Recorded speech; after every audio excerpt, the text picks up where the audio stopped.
अस्सलाम वालेकुम, वेलकम सारा पर एनसाइक्लोपीडिया खुश है 6.1 क्लास चेंज में कुछ पंहिंजा रहियल हुया हिस्सा हू पाण कंदासीं।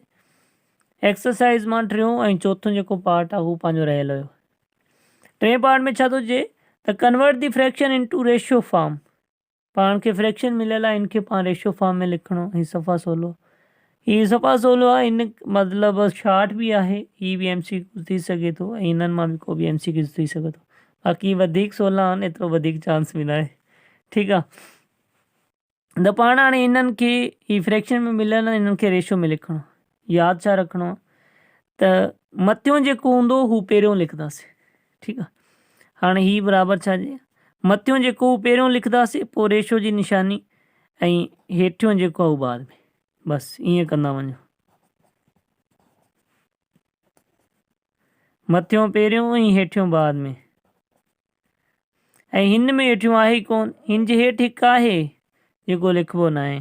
ठीकु आहे, त मथियों पहिरियों ऐं हेठियों बाद में, ऐं हिते बि ईअं। ओके, थी वियो आहे सफ़ा 16। हाणे हिन में छा आहे, represent the following into ratio, represent the following into fraction हुअणु खपे। Represent the following into fraction.